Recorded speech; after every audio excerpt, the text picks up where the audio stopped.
Bonjour mesdames et messieurs, bonjour chers auditeurs, bonjour chères auditrices, bonjour à tous les élèves de la classe Éclaireur Pro Vérité. Bienvenue en ce 6 septembre 2025 sur la plateforme Éclaireur Pro Vérité, le lieu par excellence où nous cherchons à faire progresser nos esprits sans chercher à vaincre qui que ce soit. Nous cherchons à faire briller la vérité. Chers élèves de la classe, aujourd'hui nous aurons 3 sujets. Le troisième sujet, c'est notre père Alexis Diette qui nous pose une question. Il dit, est-ce qu'on peut gouverner démocratiquement sans donner un programme de société aux gens qu'on veut gouverner? Ça, c'est la question que notre père nous pose et nous allons essayer de répondre à la question. Le deuxième sujet, c'est un sujet d'histoire et c'est notre père, frère et ami Yacouba Doumbia qui a écrit le texte. Il va nous prendre l'exemple d'un monsieur qui s'appelait Messamba Fofana, qui a été pris vivant. On a mis des pneus sur lui, on a versé de l'essence sur lui et on a mis le feu à Messamba Fofana. C'était ça le régime de Laurent Gbagbo. Et il faut être capable de rappeler cela à ceux aujourd'hui qui veulent tromper le monde entier pour se victimiser. Il faut rappeler les pires atrocités que eux ils ont fait et que jamais nous n'avions connu cela en Côte d'Ivoire.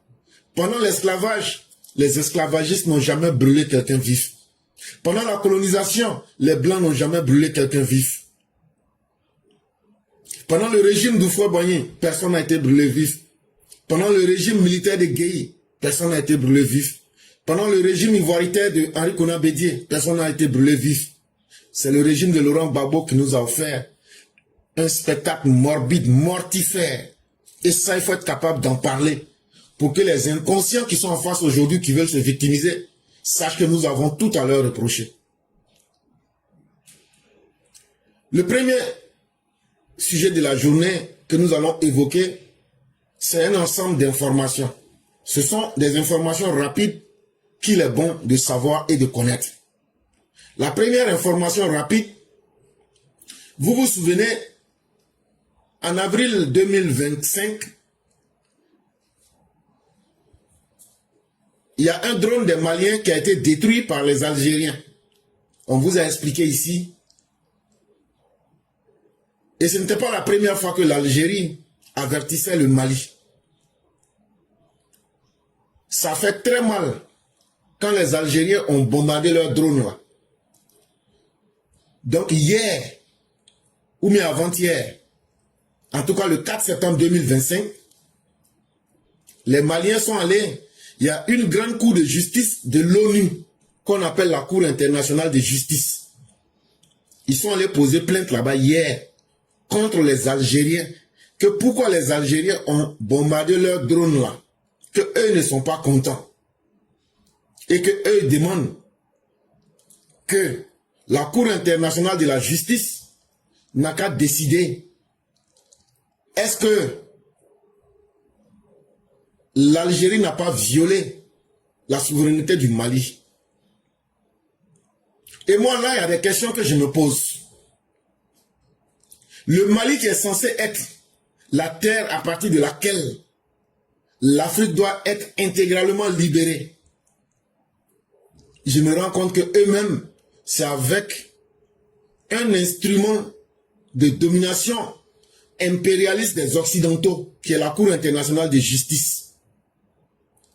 Comment le Mali, qui devrait faire la fierté de l'Afrique, on se rend compte qu'eux-mêmes, ils s'en vont sous-traiter et commander leur souveraineté soi-disant acquise à travers des impérialistes occidentaux.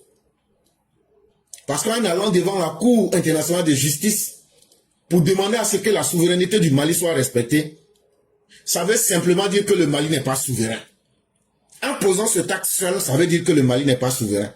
Ça veut dire que tout le temps qu'ils ont parlé de souveraineté, ils ont menti aux Maliens. Ça veut dire qu'aujourd'hui, chers Maliens, demandez donc, vous n'avez ni la paix, ni la sécurité, ni le développement, mais vous n'avez pas la souveraineté. Après tout ce qui a été raconté.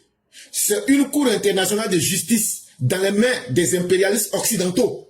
C'est aujourd'hui que les 5 palefréniers analphabètes enragés du Sahel se lèvent pour dire qu'eux font confiance à la Cour internationale de justice. Ça veut dire que, chers Maliens, ils vous ont mis dans un film où c'est vous qui serez les plus grands perdants. Et vous serez les grands perdants dans tous les sens. Ils vous ont dit qu'ils allaient vous libérer des terroristes. Chaque jour, les terroristes prennent du terrain. Ils vous ont dit que quand ils vont venir, le Mali sera une terre de prospérité. Aujourd'hui, la misère, si on doit définir la misère aujourd'hui, c'est dans le Sahel. Ils vous ont dit que vous serez souverains. Mais voilà aujourd'hui qu'eux-mêmes là, non seulement ils ne peuvent pas maintenir leur souveraineté, mais vous êtes obligés aujourd'hui de chercher votre souveraineté à travers ce que vous avez insulté, chassé, humilié. Parce que ce que vous oubliez là, l'ONU que vous avez chassé du Mali là, la Cour internationale de justice là, c'est un instrument de l'ONU. C'est pas vous qui avez chassé l'ONU. Que si vous chassez l'ONU, vous allez avoir votre souveraineté. Maintenant là, où se trouve votre souveraineté? Quand aujourd'hui vous vous mettez pieds à terre pour supplier l'ONU de venir pour dire, reconnaissez que c'est non a raison pour que l'Algérie puisse respecter votre souveraineté. On vous avait averti, mais ce n'est que le début. Et ça là encore, on attend de voir quelle suite cette affaire va donner. De toutes les façons, vous êtes rentré en territoire algérien. Ce n'était pas la première fois, ça faisait la 3e fois. Et il est clairement établi que vous étiez dans l'espace aérien algérien. Et ils ont bombardé votre avion. Mais la suite, vous la connaîtrez. La deuxième information rapide à savoir, le président Ouattara vient à New York. Chaque mois de septembre, il y a la grande assemblée générale des Nations Unies. Ça veut dire que tous les pays du monde se réunissent. Chacun vient poser les problèmes qu'il a, mais on pose aussi les grands problèmes de notre monde. Et donc, dans ce contexte-là, la majorité des dirigeants du monde viennent se rencontrer chaque mois de septembre à New York. Depuis 3 ans, on n'avait pas vu le président Ouattara à New York durant l'Assemblée générale des Nations Unies. Mais nos informations tendent à nous dire que cette année 2025, dans ce mois de septembre-là, en tout cas le président de la République va prendre part à la conférence sur la reconnaissance de la Palestine. Et il va parler sur la question avec le président Emmanuel Macron et puis celui qui est le prince héritier saoudien, Mohamed Ben Salman. Donc vous voyez la puissance du président Ouattara. Il va venir pour défendre le cas de la Palestine. Il va en parler. Ça veut dire, quand je vous dis ici que dans les grands problèmes de ce monde, le président Ouattara, on lui demande et il a sa voix là-dedans parce qu'il est important. Voilà encore une occasion que nous venons de vous démontrer. La troisième information rapide qu'il faut savoir, c'est que depuis que, au fur et à mesure nous avançons vers les élections, on entend la Cour constitutionnelle là, vous allez voir, la dame là, Chantal Camara Namaba, toi là, c'est toi on regarde maintenant, on a même vu d'autres dire, c'est toi maintenant, parler à la dame comme si c'était leur rival. Il n'y a pas de problème. Maintenant là, en tout cas le mercredi qui vient là, c'est pas mercredi qui est passé avant-hier là, hein. Mercredi qui va venir là, c'est le 10. En tout cas jusqu'à le 10 là, ils vont venir dire qui est candidat, qui n'est pas candidat. Pour les élections de 2025, là, ils vont venir dire ça. Clair. Mais est-ce que c'est la dame là seule qui est dans le conseil constitutionnel? Dans le Conseil constitutionnel, là, elle n'est pas la seule. Donc là, si vous voulez la tuer, là, c'est votre droit. Hein. Faites ce que vous voulez. Mais arrangez-vous aussi. Elle travaille avec des gens. Elle n'est pas seule. Donc mettez aussi le nom des gens que je vais vous donner sur la liste, là. Et puis vous les assassinez, vous tous. Là, comme ça, on va savoir que vous êtes garçons. Là, comme ça, on va savoir que vous êtes fâchés. Donc, je vais vous donner le nom de tous ceux qui sont dans le Conseil constitutionnel. Là, comme ça, là, vous allez faire ce que vous savez faire. Ça dit tuer les gens. Donc, actuellement, là, le Conseil constitutionnel, là, il y a 7 personnes dedans. Les 7 personnes, là, il y a une personne qui est choisie comme présidente du Conseil constitutionnel. Et c'est le président de la République qui nomme cette personne-là. Cette personne-là s'appelle Chantal Camara Namaba. Elle est née en 1954. Elle a été la première femme à être présidente de la Cour de cassation, à diriger la chambre judiciaire de la Cour suprême et le Conseil supérieur de la magistrature en Côte d'Ivoire. Elle occupe sa fonction de présidente de la Cour constitutionnelle depuis juillet 2023. C'est elle qui est leur patronne, qui est la présidente de la Cour constitutionnelle. Elle travaille avec 6 conseillers. Les 6 conseillers là, il y a 3 qui sont désignés par le président de la République. Et puis il y a 3 qui sont désignés par Adama Bictogo, le président de l'Assemblée nationale. Donc les 6 restants là, on va vous parler d'eux aussi. Richard Christophe Adou. Il est né en 1965. Il est magistrat hors grade. Il a été procureur de la République de 2009 à 2023. Depuis le 6 juin 2023, il est conseiller au Conseil constitutionnel. C'est lui qu'on appelle le procureur Richard Adou. C'est comme ça nous on le connaît. Donc lui aussi il est dedans. Donc là, ne tuez pas simplement la dame là. Hein. Cherchez aussi à tuer Richard Adou aussi avec sa famille. Après lui, il y a Aimé Zébéou. C'est une femme, magistrate, hors hiérarchie, militante des droits de l'homme. Elle est née le 30 mai 1959 à Abidjan. Le 10 juillet 2018, elle est rentrée dans le gouvernement en tant que secrétaire d'État chargé des droits de l'homme. Donc là, ajoutez son nom sur votre liste noire. Après, il y a Lat Yedo Sébastien. Lui, il est professeur agrégé de droit public, expert constitutionnaliste, enseignant à la faculté des droits. Ajoutez aussi son nom sur votre liste noire. Après, il y a Madame Assata Kone Silué. Elle est enseignant-chercheur. Il y a Madame Rosalie Kwame Kindo Zalo, magistrate hors hiérarchie.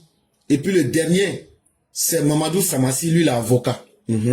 Donc là, ajoutez les 7 noms là sur votre liste. Là comme ça là, quand vous allez finir de les tuer avant le 10 là, on aura peur de vous. La deuxième information utile qu'il est bon de savoir, c'est que la vie humaine n'a pas de prix. Mais certains ne savent pas respecter la vie humaine. Parce que pour eux, leurs désirs sont plus importants que la vie des Ivoiriens et la vie même de toutes les personnes humaines. Et ça, c'est le FPI-PPACI. C'est avec eux qu'on a connu les pires barbaries, qu'on a connu les pires inhumanités, qu'on a connu tout ce qu'il y a d'exécrable dans notre société. Un jour de février 2011, pendant que nous étions malheureusement dans la crise post-électorale qui nous a été imposée par Laurent Gbagbo, Messamba a connu la mort.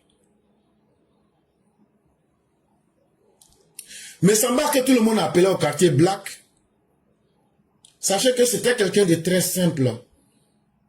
Ne regardez pas son nom pour dire qu'il était RDR parce que étant originaire du Nord. Non, vous vous trompez. Messamba ne faisait pas de politique, il n'était même pas engagé politiquement. Ce que Messamba cherchait, c'était simplement de gagner sa vie dans cette grande capitale africaine qu'on appelle Abidjan. Et dans cette grande capitale où tout le monde va rechercher son destin, Mais Samba faisait partie de ces millions de personnes qui sont dans une grande ville africaine pour chercher à être la fierté de sa petite famille, mais aussi à faire la fierté même de son village. Mais malheureusement pour lui, il sera une des victimes de la politique sanguinaire de Laurent Gbagbo. Mais on dit que toutes les morts ne se valent pas, parce que la raison pour laquelle quelqu'un meurt peut faire une grande différence. Mais la manière aussi de mourir aussi peut faire une grande différence. Et Messamba aura été victime de ces deux facteurs. Pourquoi est-il mort? Il est mort parce que il n'avait pas choisi le camp de la violence. Il avait choisi d'être un homme neutre face à la violence. Comment est-il mort? Brûlé vif. Où? À Yopougon. Pourquoi? Parce qu'une foule fanatisée, une foule rendue bête par Laurent Gbagbo, une foule armée par Laurent Gbagbo avait été jetée dans les rues de notre capitale pour assassiner tous ceux qui ne voulaient pas tuer leurs frères et compatriotes ivoiriens. Pourtant, ne vous trompez pas, Messamba est quelqu'un qui respectait la vie. Messamba Fofana, au plus fort de la crise, il a dit à sa femme et à ses enfants qui vivaient avec lui au quartier Mami Fete de Yopougon. Il dit, mon amour, je t'aime bien avec les enfants. Tu sais ce que tu vas faire? Prends les enfants, retourne au village. Moi, je vais mettre ma vie en danger. Je vais rester dans cette braise. Je vais rester dans cet enfer. Mais je vais chercher à gagner un peu d'argent et vous envoyer jusqu'à ce que la crise puisse finir. Retourne avec les enfants à Gbetogo. Gbetogo se trouve à Orofla, dans la sous-préfecture de Séguéla. Et c'est comme ça que sa femme et ses enfants vont se retrouver sur la route pour se retrouver au village. Mais Samba, lui, avec l'espoir de pouvoir gagner quelque chose pour assurer la pitance de sa famille, pour assurer sa dignité, ne savait pas qu'après avoir accompagné sa femme, il lui restait simplement 3 kilomètres pour rencontrer un destin tragique, funeste, mortifère. Il lui restait simplement 3 kilomètres pour rencontrer la mort.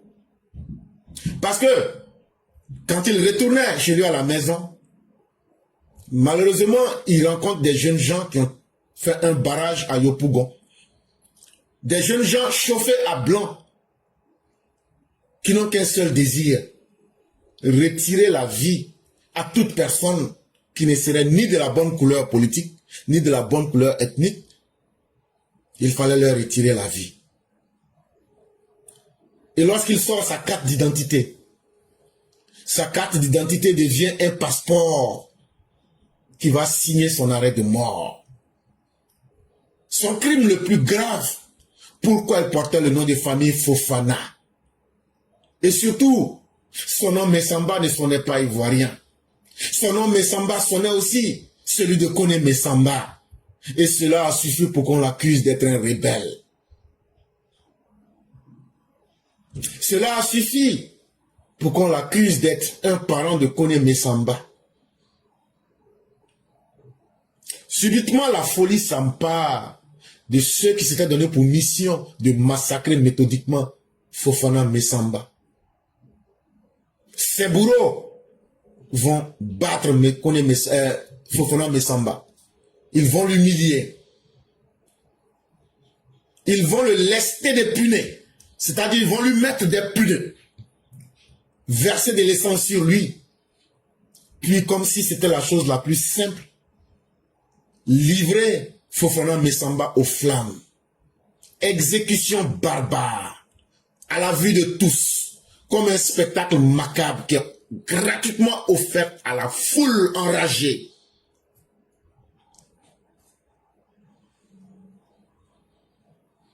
Et tout le monde assistait à cela. Malheureusement, ni la femme ni les enfants de Fofana Messamba ne le reverront. Et les nouvelles, grâce à des témoins qui le connaissaient, partiront de bouche à oreille jusqu'au village de Kone Mesamba à Betougo pour dire Fofana Betoubé qui cherchait, Fofana Mesamba qui cherchait à seulement vivre en tant qu'un homme n'est plus parmi les vivants.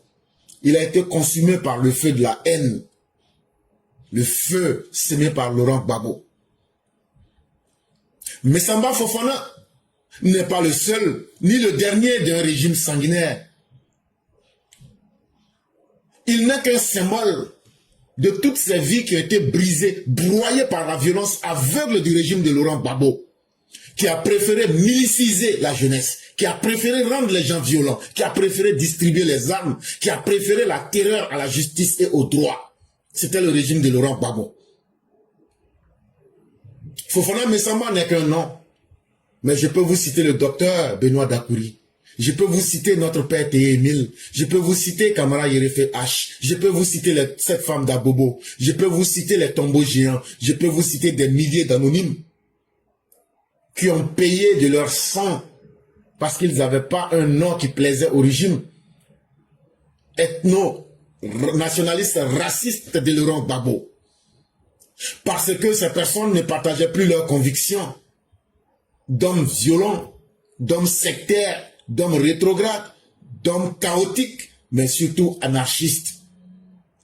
Ou bien simplement sur la base même des soupçons. Beaucoup d'Ivoiriens ont perdu la vie sous ce régime.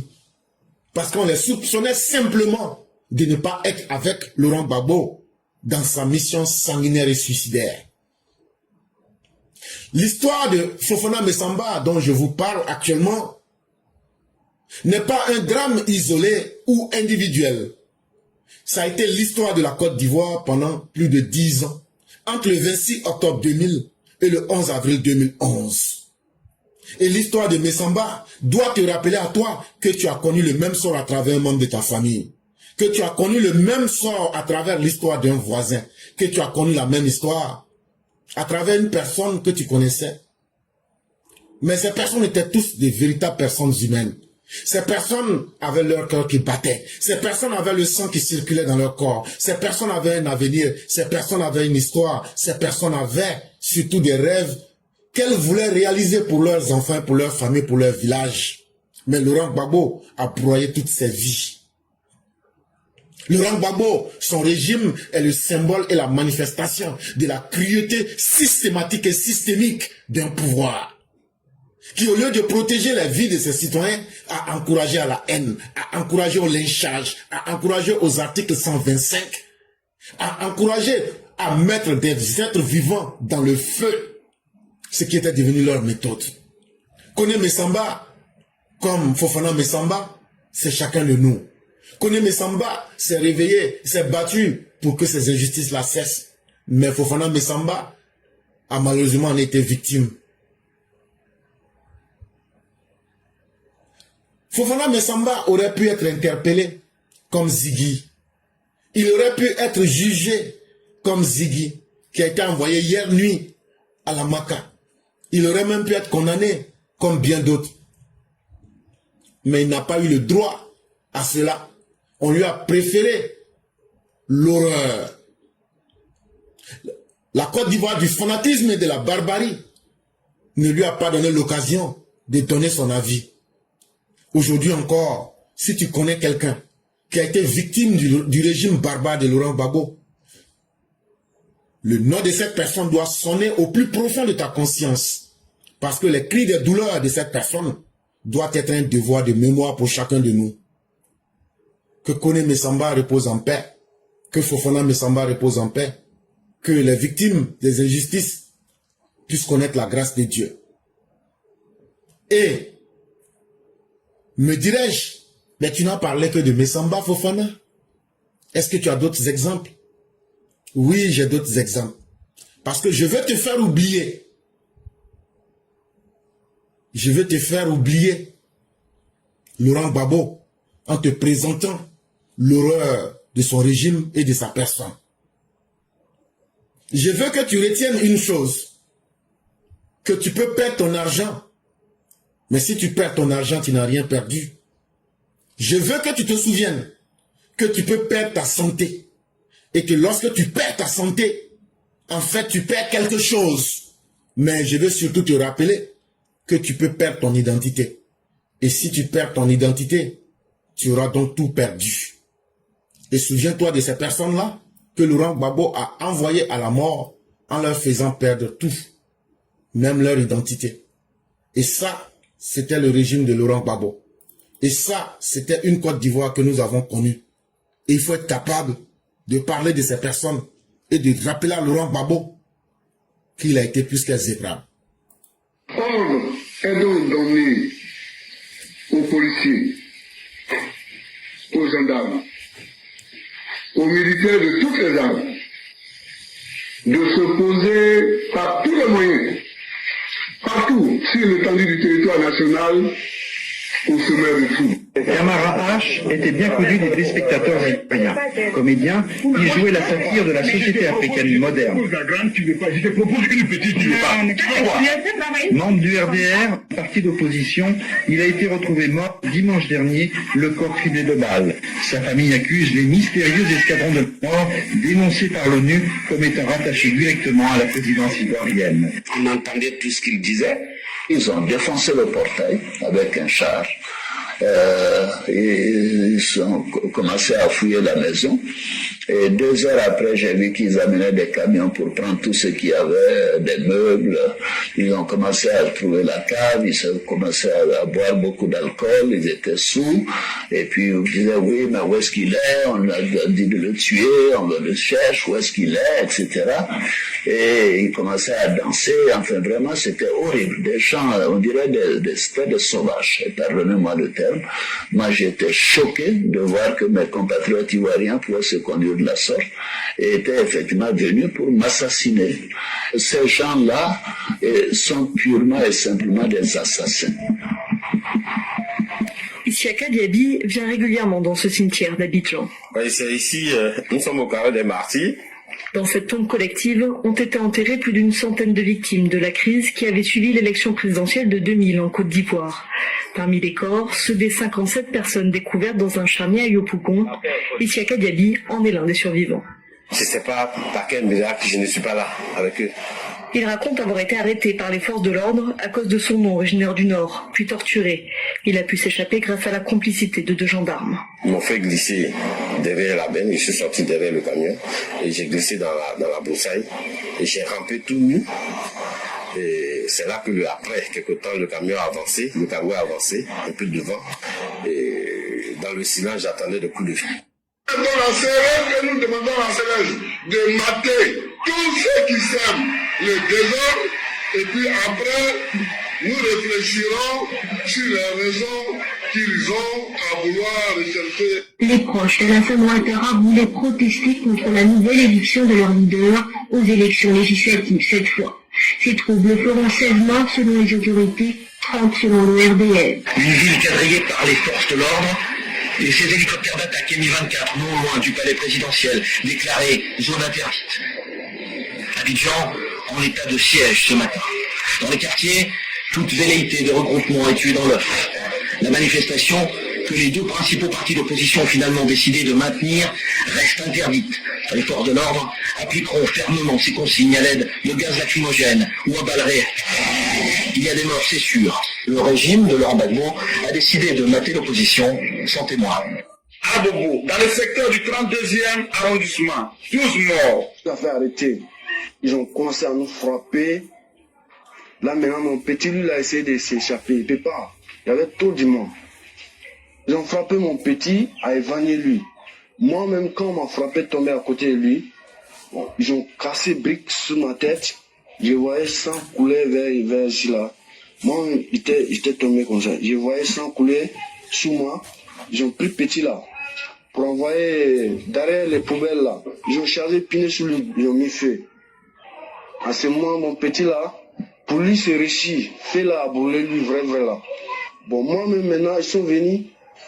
Ils ont allumé aussi. Fait là allumé, puis c'est éteint. Ils sont revenus. Il dit que son feu là est éteint. Donc on n'a qu'à allumer encore. Il y en a qui demandent pétrole. Il y en a qui demandent allumettes. C'est là.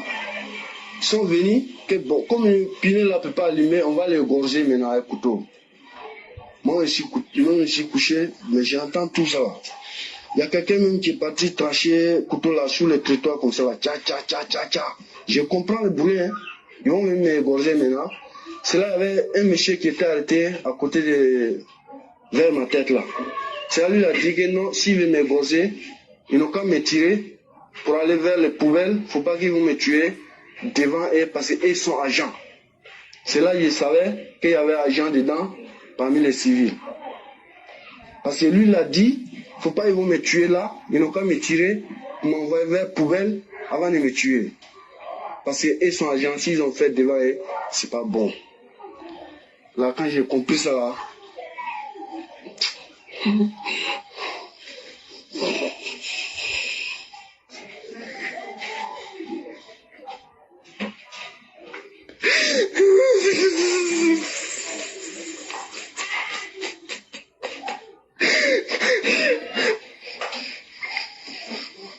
Sous Laurent Gbagbo, comme sous le régime précédent, des crimes contre l'humanité sont commis tous les jours.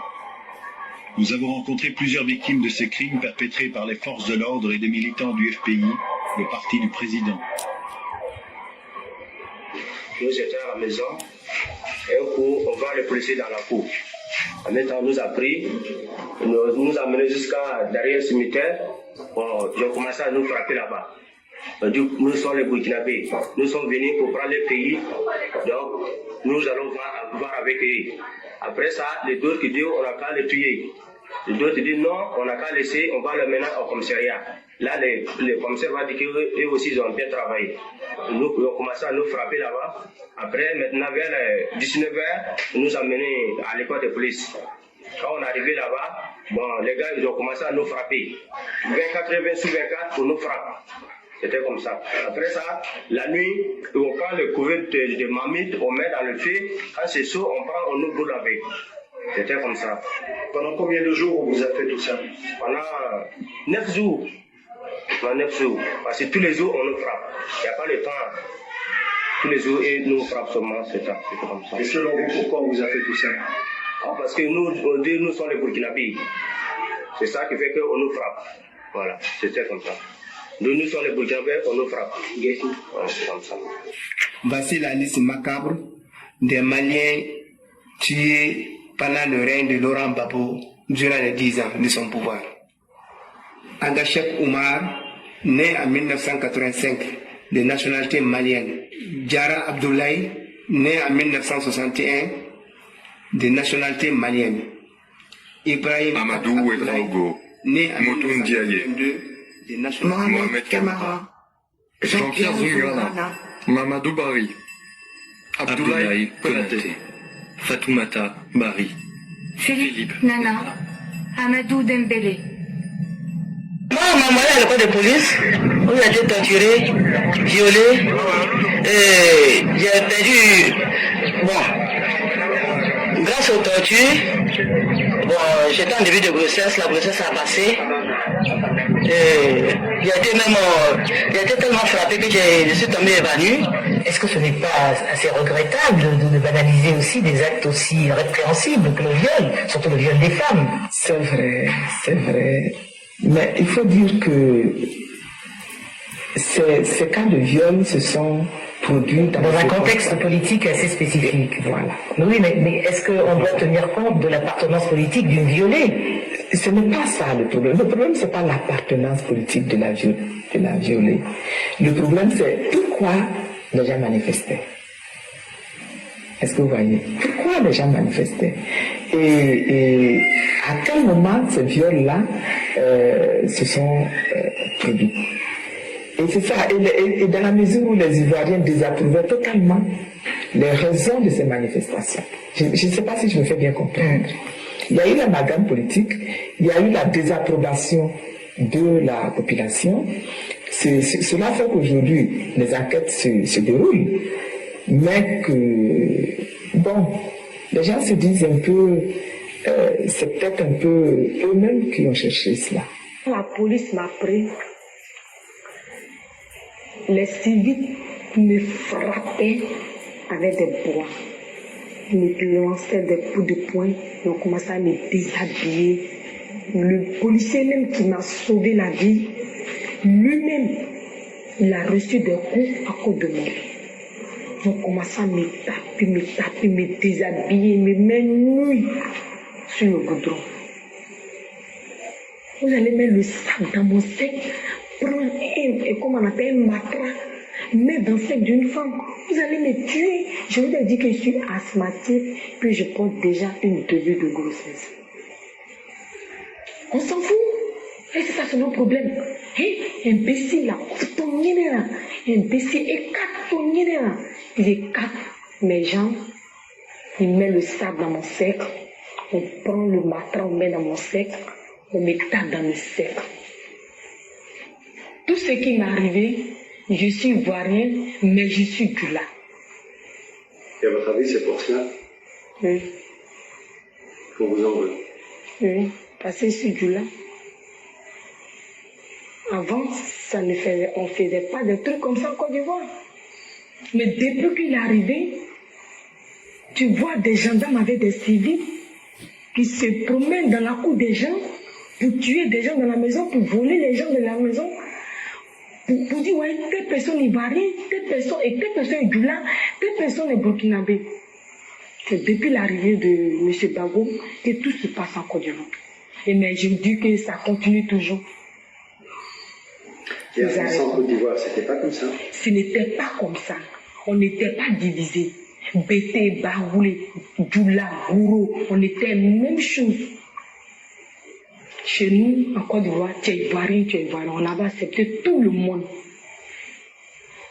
Mais aujourd'hui, vraiment, la Côte d'Ivoire, je ne reconnais plus la Côte d'Ivoire.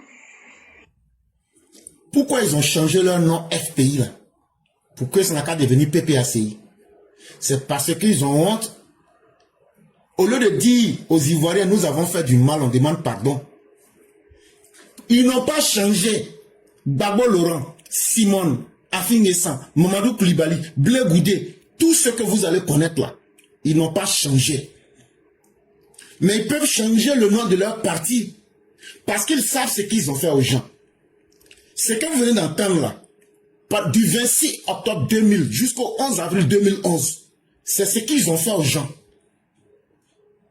Et donc là, ils ne veulent pas sortir de leur bouche qu'eux regrettent le mal qu'ils ont fait. Ils disent qu'ils ne vont pas changer. Mais ils vont changer le nom de leur parti pour vous tromper. Pour dire qu'eux s'appellent aujourd'hui PPACI. Comme ça, là, quand vous allez oublier, eux vont revenir encore pour vous faire la même chose. Mais comme ça ne suffit pas, comme ils ne prennent pas, comme vous, vos vies ne valent rien, comme vous êtes des animaux, ils disent encore. Pourquoi eux ne vont pas crier que c'est eux les victimes? Là, quand c'est comme ça, là, c'est eux que le monde va regarder et c'est leur vie qui vaut mieux que votre vie. Voilà toute la problématique. Nous sommes en 2025. Quand un criminel ne regrette pas ce qu'il a fait, toi, tu dois trouver la force en toi de lui rendre ton coup. On appelle ça la vengeance. On appelle ça la loi du talion. On appelle ça rendre coup pour coup. Je n'ai pas dit à quelqu'un d'aller attaquer quelqu'un. Mais je dis que toute personne qui se sent victime, si en cette année 2025, quelqu'un se lève, l'enfant d'un criminel, pour dire que lui va venir encore pour vous attaquer là, vous massacrez la personne. Je dis bien, vous massacrez la personne, systématiquement sans état d'âme. Parce que ceux-là, où ils sont arrivés là, si on ne les extirpe pas de notre société, ils vont nous conduire à un génocide qu'on n'avait pas prévu. Ceux-là, aujourd'hui c'est eux qui crient, ils ont arrêté tel, ils ont arrêté tel. Est-ce que vous, tous ceux qu'on vient d'entendre, les Côtes, les Fofana, Messamba, toutes les personnes qui viennent de parler là, vous leur avez donné une chance de vie? Mais l'amusement, il est terminé. Je dis bien tous ceux qui nous écoutent qui étaient des victimes, pour le respect de vos parents, pour le respect de l'âme de vos morts, ne vous amusez pas avec ces personnes. S'ils sortent en 2025, pour quoi que ce soit, ça sera leur dernier jour sur la terre. Ça là, ce message-là, il faut qu'on le tienne de façon claire et nette pour tout le monde. Parce que trop, ça n'est de trop. Laurent Gbagbo, tu arrives à ton terminus. 2025 là, ça sera ton enfer. Et tu vas comprendre de quoi il est question. Si vous pensez que c'est vous qui êtes les plus nerveux dans ce pays-là, hey, 2025 là, sortez. Sortez seulement. Le jour que vous allez sortir là, vous allez comprendre d'où nous venons, mais on va vous conduire là où vous n'avez jamais espéré. Parce que trop, ça vient de trop. Parce qu'on a trop perdu le temps avec ces criminels. Et aujourd'hui, ils veulent nous imposer leurs mauvaises méthodes comme une valeur de vie. Je le répète, vous pouvez perdre votre argent. Vous pouvez un jour gagner encore de l'argent dont vous n'avez rien perdu. Vous pouvez perdre la santé, mais vous pouvez la retrouver parce que c'est quelque chose. Mais une fois que vous perdez votre identité, vous perdez tout. N'acceptez pas de perdre votre identité et votre dignité. Sujet numéro 3, qui sera le dernier. Beaucoup font de la politique. Beaucoup veulent diriger les gens. Mais les hommes ne sont pas des animaux. Est-ce qu'on peut diriger les hommes si on n'a pas un programme? Si on ne sait pas qui on veut diriger? On écoute celui-ci. Maintenant, il faut dire ce que je vais faire. Vous allez venir le 31 octobre. Et quand vous m'aurez élu, je vais vous dire ce que je vais faire. Vous avez entendu? Celui-ci dit, allez aux urnes, comme si vous n'avez pas de cerveau. Votez pour moi. Quand vous allez finir de voter pour moi, là, je vais vous dire ce que je vais vous faire. Mais ce que je vais vous faire, là, c'est ce que vous venez de voir. Je vais tuer tous mes ennemis. Tous ceux qui vont me demander, pourquoi tu ne veux pas travailler alors qu'on t'a confié notre destin? On va les conduire à la mort. On va nous conduire dans une société déséquilibrée. On va nous conduire dans une société qui a un marasme. Parce que celui qui voulait nous diriger n'avait pas de plan. Est-ce que tu peux rentrer dans une voiture? Il n'y a pas de volant, mais la voiture roule. C'est cette façon-là. Si tu confies ta vie à quelqu'un qui dit « Je suis politicien, je suis politicien », faut me suivre seulement. C'est comme ça que tu vas te retrouver dans les abîmes. Le programme de gouvernement comme critère de légitimité démocratique. L'acquis national de la gouvernance de ces 15 dernières années en Côte d'Ivoire. En termes de chaos, les Ivoiriens, vous en avez connu. Mais la chose qui est difficile à trouver dans cette vie, ce sont les bonnes choses. On dit que tout ce qui est bon ne vient pas toujours, mais aussi s'acquiert difficilement. Tout ce qui est bon là, on n'obtient pas ça dans la facilité. Chers Ivoiriens, on a connu la gestion de Bédié, une gestion chaotique. On a connu la gestion calamiteuse, mortifère et sanguinaire de Laurent Gbagbo. Mais tout cela a été remplacé aujourd'hui par 15 années d'Alassane Ouattara. Aujourd'hui, ces 15 années du docteur Ouattara là, quand vous faites la comparaison avec le régime de Gbagbo et de Bédié, qu'est-ce qui vous arrange? Être démocratiquement légitime dans l'exercice du pouvoir d'État, c'est avoir été élu sur la base d'un programme de gouvernement chiffré publiquement déclaré, ce qui vous donne de la légitimité électorale.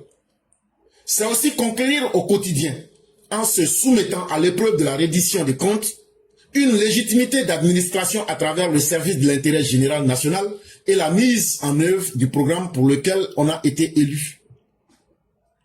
Notre père Alexis Diet nous dit que pour être en démocratie, là, c'est le peuple qui doit aller voter quelqu'un.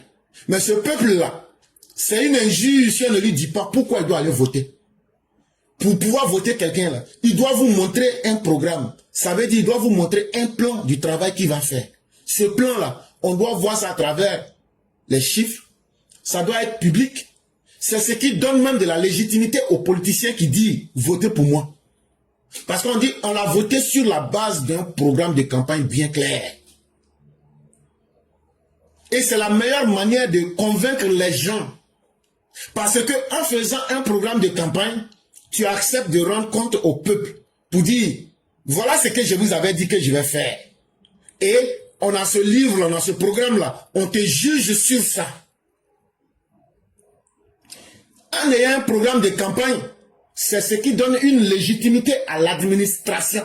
Et c'est ce qui donne de l'importance à l'intérêt général national. Ça veut dire, c'est ce qui donne de la valeur à nous tous, notre vie. Parce que c'est une société humaine qu'on est en train de construire. Et donc celui qui est élu là, il doit fonctionner sur une base qui est claire, sur une feuille de route que tout le monde connaît et qui arrange tout le monde. Après la gouvernance programmatique du RHDP, il ne devrait plus être possible de diriger l'État ivoirien sans programme déclaré de gouvernement et sans consentement au principe de reddition des comptes. Quelqu'un qui dit, lui, il ne fait pas programme de campagne, mais lui, il veut devenir président là, c'est quelqu'un qui ne veut pas accepter de vous rendre compte. C'est quelqu'un qui veut venir pour vous faire du mal, pour voler l'argent, pour détruire le pays. Quand vous allez lui demander, il va dire, mais est-ce que j'avais fait un programme? Donc là, vous, tout ce que vous allez dire là, vous n'avez pas de preuves contre moi. Parce que je n'avais pas écrit de programme. Tous les politiciens que vous voyez qui disent, non, on n'a pas de programme, ou on cache notre programme là. En fait, là, ils n'ont pas changé et ils veulent revenir faire les mêmes choses. Ce qu'on appelle les hommes les plus intelligents du monde. On doit aller à une élection dans 1 mois. Ils n'ont pas de programme de campagne. Ça veut dire que leur véritable programme de campagne, c'est pas de venir travailler pour vous. On a 1 mois, vous n'avez pas de programme de campagne. Dites-moi, c'est maintenant là, eux vont faire leur programme de campagne pour convaincre les gens en combien de temps?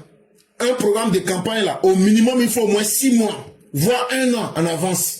Mais eux n'ont pas fait tout ce travail-là. Eux, s'ils veulent devenir président, on dit qu'ils étaient premiers de classe. Parce qu'ils ne respectent pas vous, le peuple. Parce que pour eux, là, le pouvoir, là, c'est une chose qu'eux doivent venir prendre. Et eux ne doivent pas respecter ceux pour qui ils prennent le pouvoir. Ils ne doivent pas vous respecter. Voilà ce qui est dans leur tête.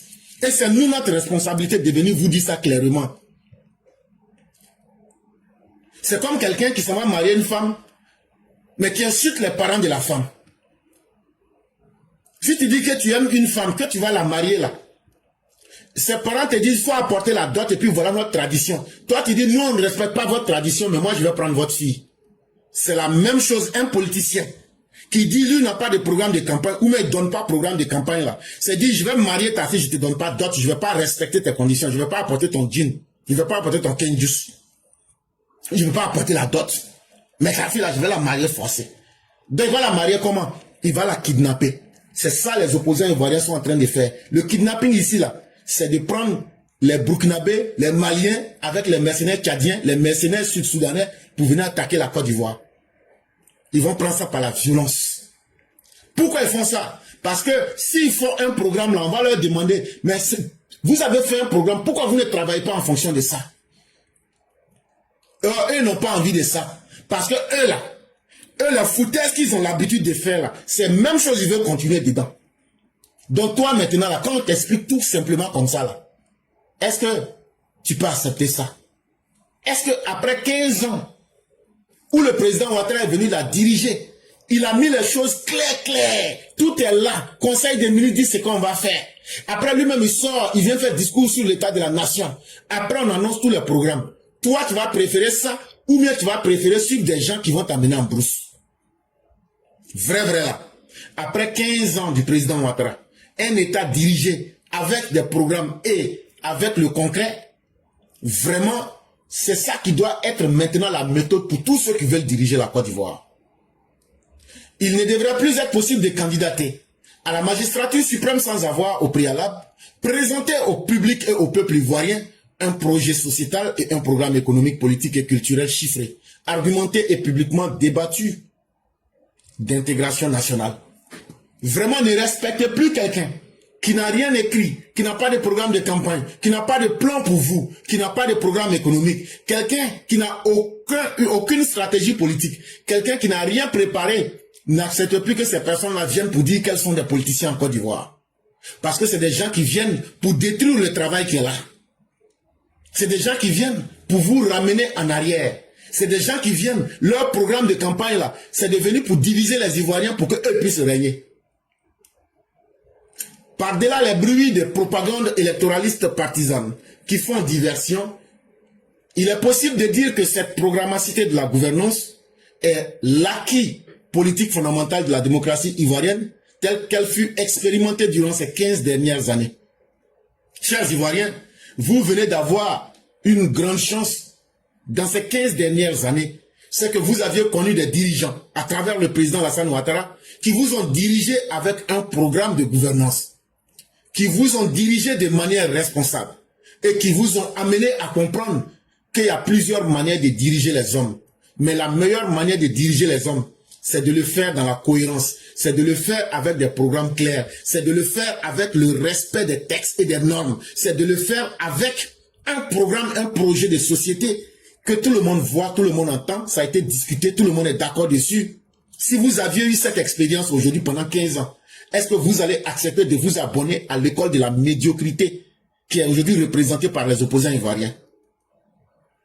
La problématique nationale est de consolider dans la conscience collective du pays ce critère de légitimité démocratique. Et donc, aujourd'hui, chacun de nous a la responsabilité de cultiver cette expérience acquise en 15 ans. Chacun de nous doit cultiver cette expérience-là, en faire une habitude, en faire une leçon de vie. Et aujourd'hui dire, plus personne ne fera de la politique si cette personne n'est pas capable de venir renforcer la gouvernance à travers des programmes de campagne, en sensibilisant, à travers des arguments pour rendre la société ivoirienne consciente des enjeux et des réalités de notre monde. Et surtout, de demander à nos dirigeants des résultats concrets pour le peuple. Et de toute personne qui n'est pas capable de cela ne peut pas faire cas d'école dans notre société. Mesdames et messieurs, c'est là que nous allons nous arrêter. Mais avant de laisser la parole, on va écouter l'édito de Mère Blanc. Et quand on aura fini, rapidement pour le temps restant, on va laisser rapidement le temps à ceux qui veulent s'exprimer de le faire le plus rapidement possible, vu qu'on est déjà tenu par le temps. Bonjour éclaireur pro-vérité, bonjour à tous mes condisciples de la douce classe éclaireur pro-vérité. Mon édito aujourd'hui a pour titre « Le prix de la fourberie ». Pendant longtemps, nous avions pensé que le champ politique n'était réservé qu'aux hommes. C'était sans connaître la très douce et discrète touche féminine qui adoucit le cœur du dirigeant politique quand vient le temps de prise de décision concernant le peuple. C'est la femme du chef qui, la nuit tombée, dans l'alcôve, loin des oreilles indiscrètes, écoute son mari d'une oreille attentive et l'aide à prendre des mesures qui sont les meilleures.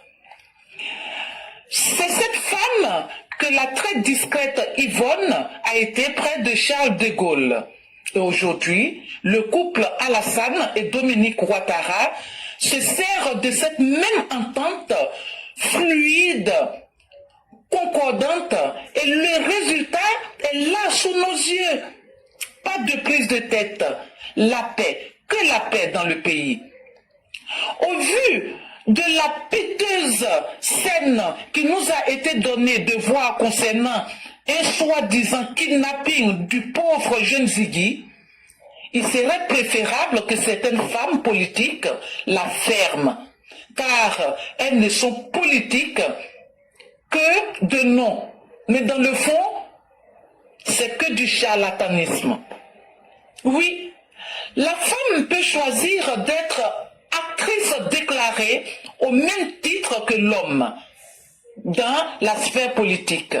Mais du fait d'être une femme, d'être une mère, nous aimerions que ce soit avec foi, vérité et responsabilité. Où sont ces trois principes moraux quand une compagne d'ancien président s'entiche d'un jeune garçon dont elle se sert comme son propre écho pour ensuite le déclarer non politique? Alors, du jeune garçon et d'elle-même, qui sait qu'il n'est pas politique finalement? Je crois que ce sont tous les deux. Cela s'appelle de la manipulation et venant d'une femme, d'une mère, ça craint. Ziggy est à Abidjan où il occupe une belle demeure. Mais quel est son métier? Quels sont ses revenus mensuels? Qui est son pourvoyeur de fonds? Qui est coupable de l'avoir poussé à la faute jusqu'à se retrouver aujourd'hui en quatre murs? La coupable est cette dame en lunettes venue s'exprimer car accablée par la culpabilité. Le film suit son cours. Nous sommes d'ailleurs très demandeurs du prochain épisode. Merci et à bientôt. Merci infiniment à Mère Blanc qui pose encore une problématique de notre société. Dans cette problématique, la responsabilité et surtout l'irresponsabilité sont les choses les mieux partagées. Quand vous allez dans les prisons, là, vous ne trouvez aucune personne qui s'accuse elle-même. Ah non, moi je n'ai rien fait, mais les gens m'ont condamné, m'a mis ici. Ça nous aurait étonné que pour une fois, ces personnes puissent assumer leurs responsabilités. Les propos de l'individu sont là en face de nous tous. Quand quelqu'un parle de religion, tout le monde sait. Quand quelqu'un parle de football, tout le monde sait. Moi, je parle de politique. Moi, là, je parle de politique. Vous m'avez une fois vu parler des ballons. Moi, je vais parler des danses. On ne peut pas tromper les gens. C'est encore une manière de se foutre du peuple. Non, il n'est pas politique. Il n'y a pas de problème. Ce n'est plus à vous de décider de cela. Les faits sont là et les preuves sont là. Parce que vous avez été pris sur les faits. Et les faits sont implacables. Il n'aura pas de pitié. Hier, nul, on l'a jeté à la maca. Et il n'aura pas de pitié. Et nous n'allons pas nous justifier. Parce que nous connaissons cette stratégie que le maître Machiavel nous a enseignée. C'est justifier, c'est faire acte de faiblesse et tomber dans le jeu de l'autre. Nous n'allons nous expliquer face à personne. Action, réaction, neutralisation. Action, réaction, neutralisation. Action, réaction, neutralisation. Nous n'avons pas besoin de nous justifier. Les actes sont déjà là. Mais que chacun assume la lourdeur de ce qu'il a posé comme acte. C'est de cela qu'il est question. Et c'est ce que nous allons vous enseigner cette fois-ci. Et je le dis et je le répète, qu'aucune victime, on ne parle pas pour faire pitié. Personne n'a pitié de celui qui veut faire pitié. Réveillez les douleurs qui sont en vous pour atteindre ces criminels dans les carrefours, pour atteindre ces criminels dans les quartiers. S'ils sortent pour créer le chaos, nous allons leur dire que nous, en 15 ans, nous avons construit une société de paix. Le contraire de ce qu'eux ont réalisé, et nous n'allons pas accepter que ces personnes viennent nous insulter. Et ça, cette fois-ci, il faudrait que chacun soit chauffé à blanc pour atteindre cet objectif, pour imposer le respect pour une fois. Pour que la Côte d'Ivoire s'en sorte définitivement. Parce que cela n'a que trop duré. Et une seule personne ne peut pas faire toutes les époques. Le phénomène Laurent Gbagbo, ça suffit. La médiocrité et le désordre de Laurent Gbagbo, ça suffit. Et c'est à nous de mettre fin. Ce n'est pas Alassane Ouattara. Alassane Ouattara, là, lui, avant que les gens vont l'atteindre, là, il y a au moins 10 000, 15 000 parmi nous qui seront déjà morts. C'est donc à nous de mettre fin à cela.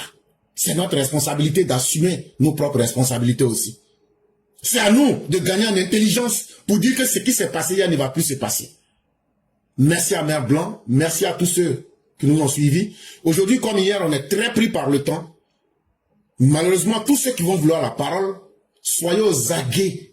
Dès que vous dites bonjour, attaquez votre sujet avec l'esprit de laisser la parole le plus vite possible. Nous avons déjà 5 personnes, alors que nous nous restons 30 minutes. Donc ceux qui veulent la parole, ajoutez-vous rapidement pour qu'on sache exactement qui sont ceux qui sont là. Et personne n'aura plus de 5 minutes. Donc soyez ferme, ne vous répétez pas ce qui a été déjà dit, ne venez plus répéter. Allez à l'essentiel, ne soyez pas long. Demain on sera sur TikTok, on pourra bien développer, ça va pouvoir passer en direct. Les jours on n'a pas le temps, quand on l'annonce, c'est parce qu'on doit aller chercher notre pain quotidien. Donc soyez efficace, ferme dans ce que vous dites, ne vous répétez pas. Ce qu'on a déjà dit là, ne venez plus parler de ça, pour qu'on aille rapidement. Et aussi tous ceux qui ont voulu la parole, j'ai déjà 5 personnes. Dès que vous prenez la parole, allez à l'essentiel. C'est vraiment très important pour nous. Et si vous avez demandé la parole, soyez auprès de vos appareils. Si ça sonne une fois, 2 fois, 3 fois, 4 fois, 5 fois, que vous ne prenez pas, on ne va pas accepter de perdre du temps. On va donc couper pour passer à la personne suivante et on ne vous prendra plus. Donc c'est de la responsabilité de chacun d'être capable, si vous voulez parler, vous partez sur votre Messenger.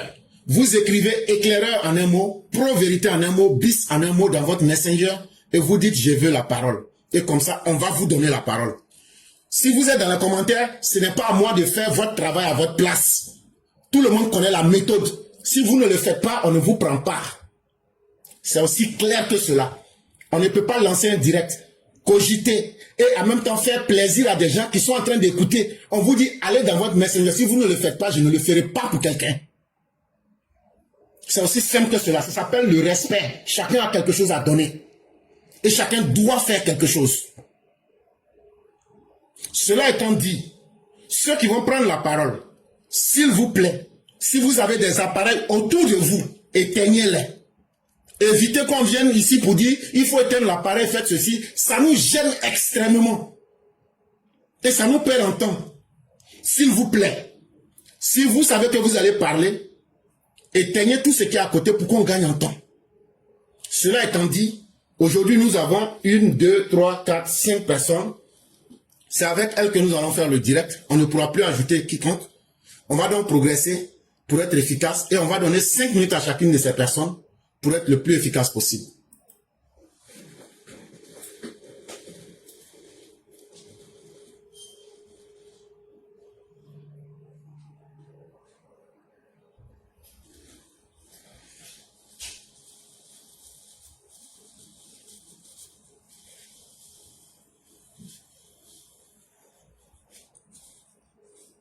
Allô? Oui, bonjour, Maman Côte d'Ivoire, comment allez-vous? Bonjour, vous m'entendez bien, j'espère. On vous entend parfaitement. Ok, bonjour à tous, bonjour. Moi, je voulais passer juste un message aux, comment on appelle, aux soi-disant mères, là. Parce que pour moi, ce n'est même pas des mères, ce sont des jeunes, c'est plutôt une génitrice.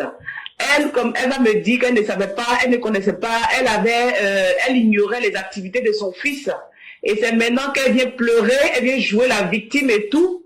Et je veux passer un message à toutes ces femmes-là qui sont là, sur la toile en train de faire des vidéos, des messages. Il faut libérer Ziki. Vous êtes des femmes indignes. Hein? Vous êtes des femmes indignes. Vous passez votre temps à jouer, c'est-à-dire à faire la politique de l'autruche. Vous fermez tout. C'est-à-dire que vous fermez vos yeux sur les activités de vos enfants. Et puis maintenant, quand maintenant ils sont confrontés maintenant à la loi maintenant, vous venez vous victimiser. Nous sommes tous des mères. Moi, la Ziggy là, Ziggy a l'âge de mon premier fils. Mon fils est né là, il a 25 ans. Mon fils, il a l'âge de mon fils. Jamais je ne permettrai à mon enfant de faire certaines choses. Jamais. Malgré qu'il est adulte là, j'ai toujours l'œil sur lui parce que je demeure un parent pour lui. Je demeure sa mère et non sa génitrice. Donc vous êtes des mères indignes. Vous êtes indigne, mais je dis que votre qualificatif même, le qualificatif même est peu pour vous. Comment vous passez votre temps à sacrifier vos enfants? Regardez les gens pour qui ils vont faire ça là. Où sont eux leurs enfants? C'est la question que vous devez vous poser. Leurs enfants sont en Europe, en Occident, en train de se bâtir, de s'accomplir. Et puis vous, c'est vous, vos enfants. Vous êtes des femmes, vous connaissez la douleur de l'enfantement. Et vous sacrifiez pour vous. Pour d'autres personnes qui n'ont que faire de vous. Vous êtes des mères indignes. Vous êtes indignes, on ne doit même pas vous appeler mère. Parce que c'est inimaginable. Ziggy là, il avait toute l'avenir devant lui. Mais vous l'avez encouragé dans la bêtise. Aujourd'hui, il est face à lui. Et c'est maintenant que vous allez sortir. Toi, ça soi-disant mère, je vais mettre mère en parenthèse, ça veut dire que tu es une génitrice. Parce que d'après toi-même, tu as dit que tu l'as élevé, mais tu ne l'as pas éduqué. Tu l'as élevé comme du bétail, mais tu ne l'as pas éduqué comme un être humain. Tu te dis prophétesse, mais en tant que soi-disant servante là, qu'est-ce que Dieu te dit dans ta Bible là, concernant les autorités? Il te dit dans ta Bible là, si tu ne connais pas là-bas dans Romains, le chapitre de Romains, prends le premier chapitre, commence à lire. Il te dit de respecter les autorités parce que c'est lui Dieu qui les a établis. Et tu permets que ton fils vienne manquer de respect à ces autorités-là. Quel genre de prophétesse es-tu, madame? Il faut aller te regarder dans une glace. Vous êtes dégoûtante à la fin. Éclaireur, je voulais juste passer ce message-là et puis on va se reprendre sur TikTok. Mais vous êtes vraiment des mères indignes. Vous n'êtes même pas des mères, des génitrices. Vous êtes indignes. On ne devrait même pas vous donner l'occasion même de pouvoir enfanter. Vous faites honte. Je vais m'arrêter là, éclaireur. Merci beaucoup. Merci. Merci infiniment, chère mère. Merci pour ce que vous avez dit. Effectivement, dans le chapitre de Romains, que chacun se soumette aux autorités qui nous gouvernent, car toute autorité vient de Dieu et celles qui existent ont été établies par Dieu. C'est pourquoi celui qui s'oppose à l'autorité résiste à l'ordre de Dieu et résiste à l'ordre que Dieu a établi. Et ceux qui résistent attireront une condamnation sur eux-mêmes. Voilà qui est clair. Amen. Et que la grâce de Dieu soit sur nos chères mères. Amen. Vous pouvez vérifier ça dans Romains 13, verset 1. Là encore, vous allez comprendre que ce n'est plus un jeu. Celui qui s'oppose à Dieu aura le courroux et le châtiment de Dieu sur sa personne. Et chère mère, vous ne faites que bien le dire. Un être humain, ça coûte tellement cher qu'on ne doit pas simplement le nourrir et le jeter dans la nature, mais il faut l'éduquer. Il faut en faire quelqu'un qui puisse être source de fierté. C'est ça un être humain. Et beaucoup malheureusement sont des géniteurs, mais ils ne sont pas des hommes responsables. Ils ne sont pas des personnes responsables. Merci beaucoup, ma Côte d'Ivoire. Demain sur TikTok, on aura l'occasion de profondément discuter de ces sujets. Merci pour votre détermination, merci pour votre courage et que la grâce de Dieu demeure à chacun de nous. Amen. Merci à vous. Merci Soyez beaucoup. bénis. Merci. Merci beaucoup. Et donc, il y a Ado 100% qui pose une problématique qui est très vraie. Nous demanderions, je le dis bien, nous demanderions à nos autorités que pour être candidat en Côte d'Ivoire, c'est pas maintenant, c'est pas aujourd'hui, pour les autres années à venir là, on n'a qu'à imposer que chaque candidat n'a qu'à envoyer dans les dossiers là, ils n'ont qu'à mettre leur programme de société. Et je suis totalement d'accord avec Ado 100%. Chères autorités, c'est une proposition que nous vous faisons. Dans les années à venir, si les politiciens ne veulent pas nous respecter, c'est à nous d'imposer le respect. On va demander à chaque personne qui veut être candidate en Côte d'Ivoire là, il faut inclure dans ton dossier de candidature ton programme de gouvernance. Là, comme ça, là, tous ces comédiens et ces histrions là, ça va cesser. Histrion, H-I-S-T-R-I-O-N. Ça veut dire comédien. Comme ça, là, tous ces comédiens là vont sortir de notre politique pour qu'on puisse avancer. Parce qu'il y a trop de wourou dans notre politique. C'est là on va découvrir que Laurent Gbagbo, là, depuis 1980, il dit les politiciens, là, il n'a jamais eu programme de campagne. C'est pourquoi quand il est venu, là, c'est la guerre civile avec les meurtres, les massacres qu'il a servi à la Côte d'Ivoire. Quelqu'un qui n'a rien, qui n'est pas préparé, là, il ne peut pas vous servir. Il ne faut pas se tromper, chers parents.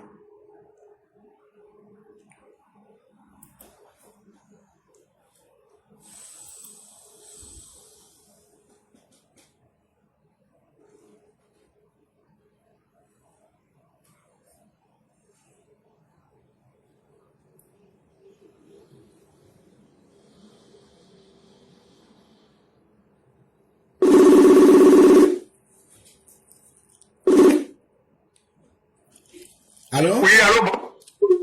Bonsoir, le cyclone puissance 1000, comment allez-vous? Alhamdoulilah, ça va très bien chez vous. Dieu merci, tout va très bien.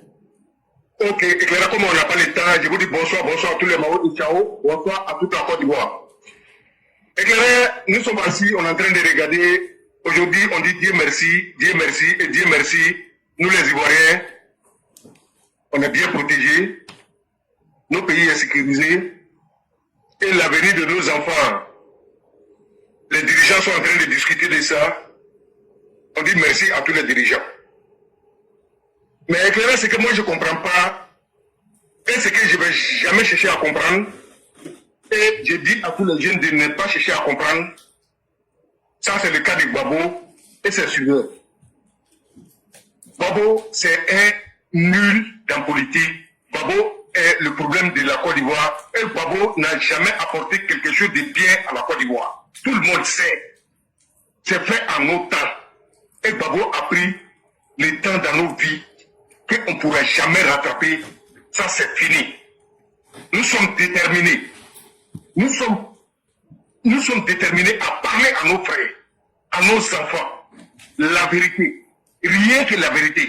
Chers jeunes, dans les histoires de la maman, elle a dit, c'est qui, fille d'une maison, quel est son revenu? Cher Mao, Chao, tous ceux qui nous écoutent actuellement.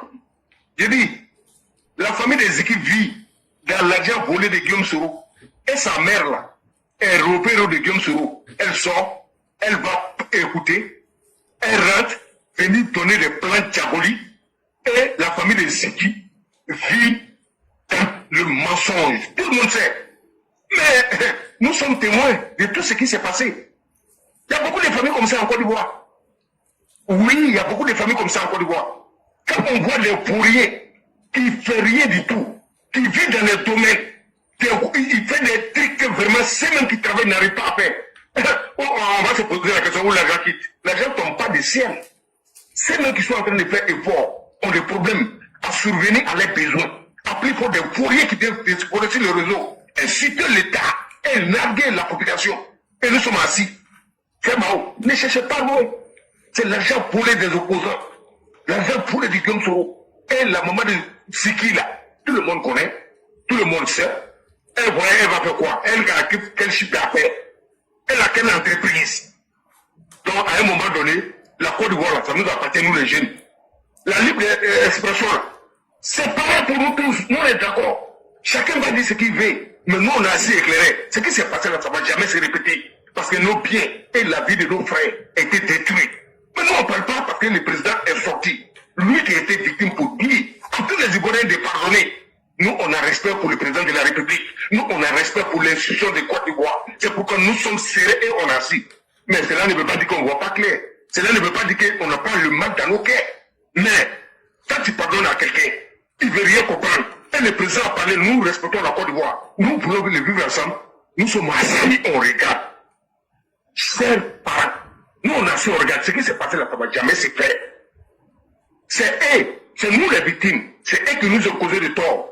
Nous, on n'a rien à les demander pour que... Non, ils n'ont pas fait ce qu'ils veulent.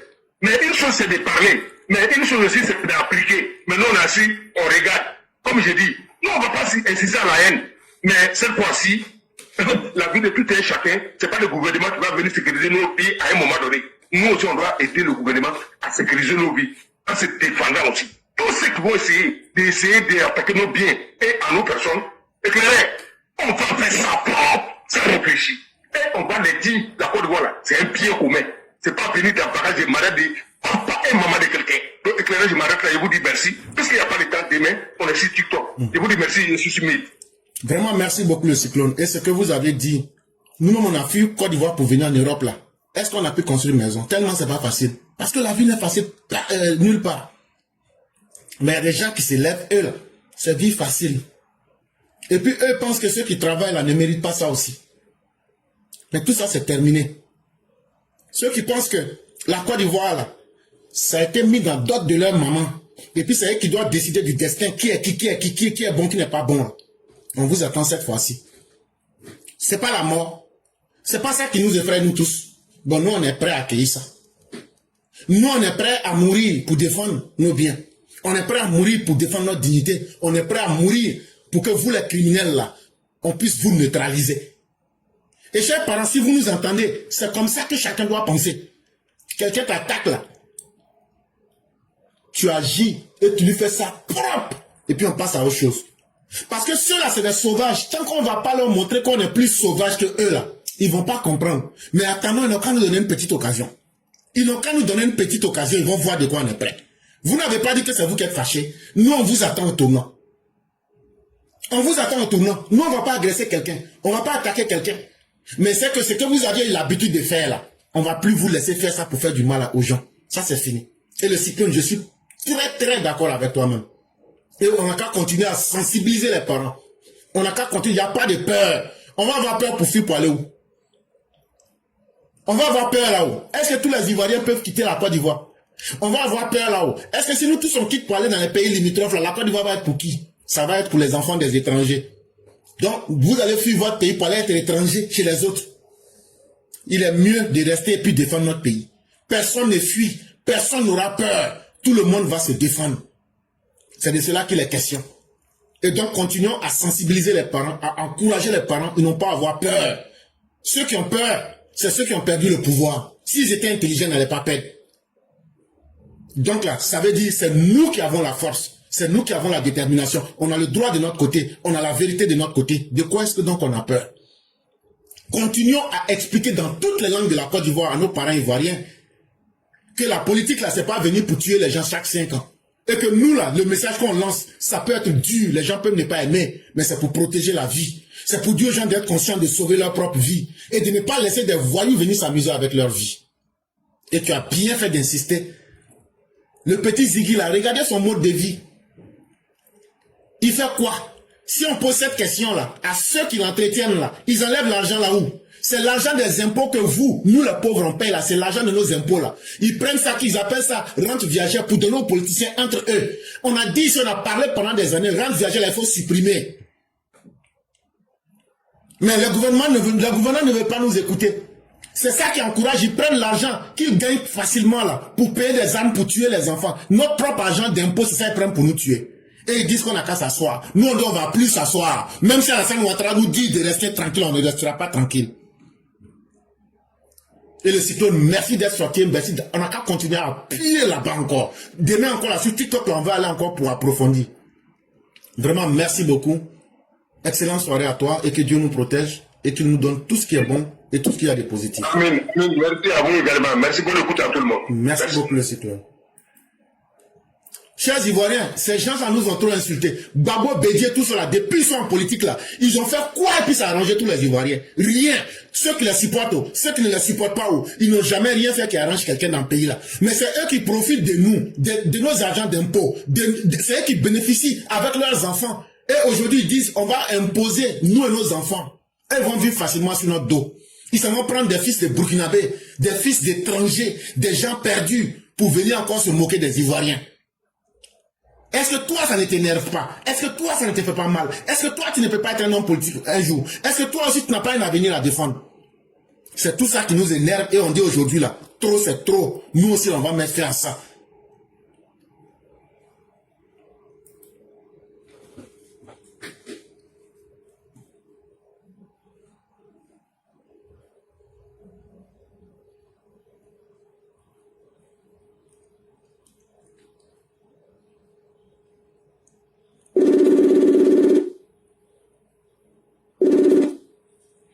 Allô?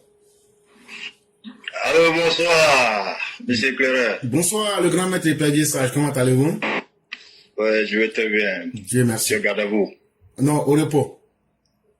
Merci. Alors. Donc, on vous laisse votre temps de parole. Ok, je vous remercie. Merci encore, monsieur Claire, d'éclairer toujours la lanterne des uns et des autres. Merci de déconstruire cette opposition boiteuse qui en perd de vitesse. Cette opposition qui est à la recherche des bilans macabres. Je ne cesserai de le dire toujours. Alors, cela dit, je remercie encore le président, son Excellence Alassane Ouattara, d'avoir pris toutes les mesures idoines pour mettre hors d'état de nuit cette opposition qui était en train de fabriquer l'insurrection populaire dans le laboratoire. Merci à monsieur le président d'avoir envoyé le président de l'Assemblée nationale, monsieur Adama Bitogo, à Yopougon, pour ne pas que Yopougon soit une base arrière de leur soulèvement populaire ou une base arrière de leur insurrection populaire. Sinon, vous allez voir que la police municipale allait être aujourd'hui remplie de jeunes miliciens depuis le temps de Magui Lotoka qui allaient refaire surface. Vous allez encore revoir des Magui Lotoka à la mairie de Yopougon. Donc aujourd'hui, c'est bien que M. Bitogo, le président de l'Assemblée nationale, a pris la mairie de Yopougon. Merci encore au président de la République d'avoir instruit le ministre de la Défense, enfin, de mettre hors d'état de nuit la FESI. Aujourd'hui, la FESI n'existe pas. C'était l'instrument, l'un des instruments de combat du boucher des lagunes. Aujourd'hui, le boucher des lagunes peut s'appuyer sur qui? Sur certains satellites, certaines analyses comme les Herman Abois, certaines personnes, des mercenaires de la société civile comme les Picheri Balé, comme les Gervais Boka, comme certaines sociétés déguisées de la société civile, comme la Pepsi qui est un bras de la FIDO, de Boka Sako. Alors, revenons encore à l'affaire Ziki. En 2010, Ziki avait 10 ans. Donc, on sait ce qu'on a vécu de 2000 à 2010. Tous les Ivoiriens, la majorité des Ivoiriens, ceux qui avaient des noms en consonance nordique, je vais parler de moi, je vais parler de certaines personnes, même des personnes même qui étaient dans les camps, qui étaient au mauvais endroit. C'est-à-dire, quand tu étais guéri ou bêté et tu te retrouvais de l'autre côté, tu étais traqué. Ziki n'avait que 10 ans. Donc, il ne savait rien. Je le disais ici, sur votre direct, votre plateforme, M. Claire, certains même se disaient même, celui-là même, il a quoi à voir avec ce petit-là? Ce petit-là qui n'insulte jamais, ce petit-là. Je dis, mais non. C'est la stratégie de Guincham que le petit a utilisée. Une révolution pacifique pour faire le soulèvement populaire, pour traverser les soirs, toujours en train de manipuler, parler en côte. Laurent Gbagbo même, qui est Laurent Gbagbo, qui est le père des insurrections en Côte d'Ivoire, qui est papa n'a des ordres, qui est papa n'a plus poste électoral. À chaque fois qu'il est dans une élection, il discrédite déjà même l'organe chargé de prononcer les résultats ou bien de proclamer les résultats. N'a pas ce courage aujourd'hui qu'il avait en 2002. Parce que la Côte d'Ivoire d'aujourd'hui, moi je le dis toujours, certaines personnes ont le cliché encore de 2004-2002, où Blé Boudé sortait, mais à ce moment-là, ils avaient tout l'appareil répressif à leur possession. Mais aujourd'hui, ce n'est pas le cas. Le président Ouattara a pris toutes les mesures idoines pour garantir la sécurité des Ivoiriens. Et je le redis, je le redirai toujours aujourd'hui. Nous avons plus de 20 000 caméras, chers jeunes. Aujourd'hui, vous allez vous retrouver dehors. Quand Émile, comment il s'appelle, celui qui est Tagro, est sorti avec le mouchoir blanc. Michel Gbagbo était à l'intérieur. Koudou Ismaël, il était déjà sorti de la Côte d'Ivoire. Mais c'est Tagro qui a pris le pot cassé. Laurent Gbagbo même était où? Ne vous adonnez pas à ces personnes-là, ça serait peine perdue. Désabonnez-vous à ces personnes-là parce que vous serez traqués.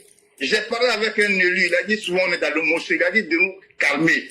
Puis après le 10 septembre, quand le Conseil constitutionnel, le juge d'éligibilité va valider et invalider les candidatures, qu'en ce moment, tous les fauteurs de trous seront traqués.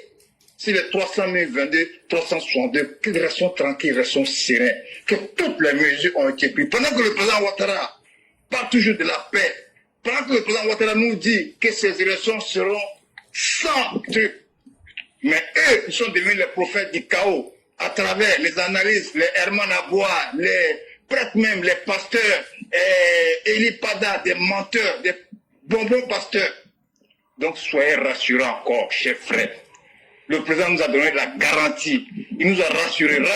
Rappelez-vous, en 2020, à cette époque déjà, on était déjà à 8 morts. Pichiri Balé était déjà à la Maca. Mais ce n'est pas le cas cette fois-ci.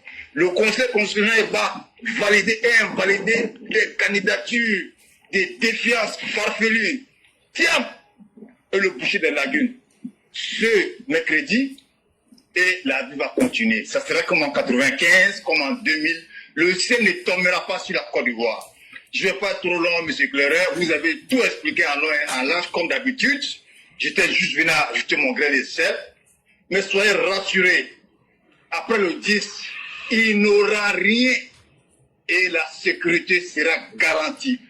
Tous ceux qui vont essayer de s'aimer le désordre ou vont perturber la critique des Ivoiriens seront matés jusqu'à le dernier étanchement. Merci, M. Claire. Que Dieu bénisse la Côte d'Ivoire et que Dieu protège tous les Ivoiriens. Merci beaucoup, Épervier Sage. Merci pour la clarté de vos propos.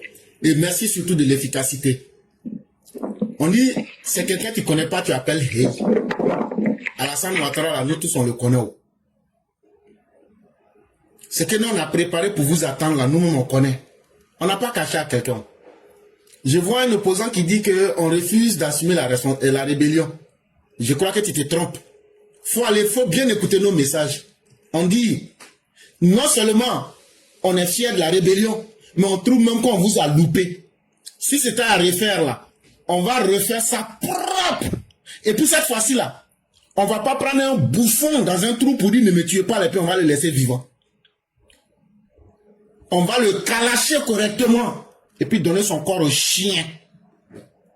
Si on est tellement fiers de notre rébellion. Ne vous blaguez pas pour dire qu'on n'assume pas. Hein. Nous, on n'est pas comme Kragbe Nyabé. Hein. Nous, on assume. Et nous ne sommes pas des lâches comme Kragbe Nyabé. Donc là, non seulement on assume, mais si c'était à refaire là, on va bien calacher le cul de votre leader là. On va mettre plomb dans ses fesses. On va remplir ça et puis on va mettre son cadavre dehors. Il ne va plus avoir sa beuve là pour dire ne me tuez pas, ne me tuez pas. Donc ne vous trompez pas. C'est cette même stratégie là qu'on est en train de vous dire, on vient de mettre en place. On va vous bourrer quoi. On dit tu n'es pas candidat. Tu veux créer les troubles. Tu deviens un obstacle à la nation là. On va t'enflammer. Ceux qui font leur rébellion, qui échouent et puis qui veulent se cacher là, c'est pas nous. On a fait. Si c'était à refaire, on va refaire 10 000 fois. Et on vous dit que c'est qu'on a fait avant là, on vous a loupé. Mais la prochaine fois, 2025 là, ça serait la meilleure. 2025 là, c'est pas long, c'est maintenant. Vous partez, ceux qui ne s'assument pas là, c'est eux, vous pouvez leur dire ça. Sinon, quand vous rencontrez des garçons comme nous là, nous on dit, on vous a loupé. Faut enregistrer cette partie là, et puis il faut aller dire ça à tes gars. Et si vous êtes garçon là, sortez. Si vous êtes garçon, 2025 là, c'est pas loin. On est en septembre, sortez. C'est qu'on va vous montrer là. Pendant 1000 ans, vous n'aurez plus envie de parler politique, après il faut leur dire faire politique. On est prêt cette fois-ci, on vous attend. Restez dans les commentaires pour mettre des messages couillons. Non, tu ne peux pas parler, vous ne pouvez pas parler à notre place. La rébellion là, nous on en est fiers aujourd'hui. On en est fiers demain. On en est tellement fiers que les chefs militaires qui sont là, on les honore. Le 19 septembre arrive. On va faire une émission. On en a déjà fait pour les honorer encore. Parce qu'on sait le travail qu'ils ont fait. On sait de quoi ils ont enlevé la Côte d'Ivoire. En face d'un régime criminel, sanguinaire, suicidaire. Un régime d'hommes impitoyables, inhumains. Il fallait des hommes courageux. Des lâches comme les Kragbe Nyabé. Qui ont voulu faire la sécession et qui ont échoué. Vous, les descendants de ces lâches, vous ne pouvez pas nous dicter quoi que ce soit. Même en termes de rébellion, on a encore vaincu votre régime calamiteux. C'est de cela qu'il est question. Et je crois que les choses sont maintenant très claires quand tu l'attends de nos bouches. Je crois que vous ne vous trompez pas. Et on en a tellement préparé beaucoup dans cette rébellion-là. On vous attend en 2010 là pour vous montrer l'entraînement qu'on leur a donné. L'entraînement qu'on a donné aux rebelles qui sont dans l'armée de Côte d'Ivoire là. On veut essayer ça sur vous. Maintenant en 2025 là. On attend candidat. On vous attend. Nous-mêmes le peuple là, c'est qu'on est prêt pour vous donner là. Vous allez lire ça. Un régime moribond d'hommes crapuleux qui se sont mis à la tête du pays. Vous allez vous moquer des Ivoiriens. À cause de vous, la Côte d'Ivoire ne doit pas avancer. Et puis on va dire ceci au président Ouattara. Président Ouattara, quand tu as fièvre là, c'est les militants qui disent de te dire, ça c'est pas moi, je dis ça, mais je suis d'accord avec ça. Quand tu as Djokwadjo là, nous-mêmes notre corps chauffe. Quand les gens Ouattara moi, nous-mêmes là, non, on veut mourir à ta place. Mais, monsieur le président, en 2025 là, on va se préférer à nous-mêmes. On va se préférer. Nous-mêmes là, on va défendre nos vies. On t'aime, hein, mais on va défendre nos vies. C'est pas parlable aussi. C'est information. Si on te donne l'information, faut pas venir nous dire que tu es surpris. Ah, c'est à ça qu'on a préparé nos parents dans les quartiers, hein, depuis des mois. Et ça, on va pas te blaguer. Et ça, on va le dire devant tout le monde, pour que tout le monde entende. C'est comme ça, ça va être.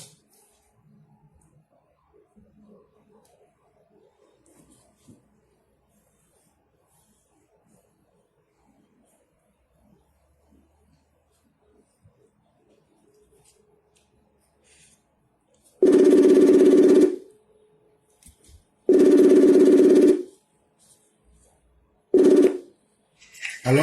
Allô? Oui, bonjour le grand maître. Allô? Oui, comment frère, bonjour. Oui, comment allez-vous? Oui, bonjour, ça va bien? Dieu merci. Oui, ça va bien, Dieu merci. Ah, ok, donc on vous laisse vos 5 minutes. Ok. Oui. Oui, bonjour grand frère, bonjour à tous ceux qui nous écoutent. Grand frère, vous savez, on ne cesse pas de parler à nos parents. Vous avez parlé tout à l'heure du programme du PPACI. Là. Vous savez, chers parents, je vais prendre un exemple qui est simple pour que vous compreniez. S'il y a quelqu'un qui veut, c'est-à-dire que vous avez une fille, et puis il y a beaucoup de gens qui veulent marier votre fille. Et puis il y a quelqu'un qui vient, il te dit, je ne vais pas vous donner mon travail. Je ne vais pas vous dire où j'habite. Je ne vais pas vous dire issu de quelle ethnie. Je ne vais pas vous dire issu de quelle religion. Mais donnez-moi votre fille, quand je vais la marier là, je vais vous dire où j'habite, je vais vous dire quel travail je fais, je vais vous dire sur quelle ethnie. Est-ce que vous allez accepter?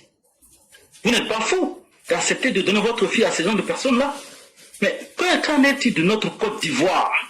Est-ce que vous allez accepter de prendre la Côte d'Ivoire, donner ça à des groupes qui ne savent même pas qu'est-ce qu'ils vont faire de la Côte d'Ivoire? Est-ce que vous allez accepter ça? La réponse est non.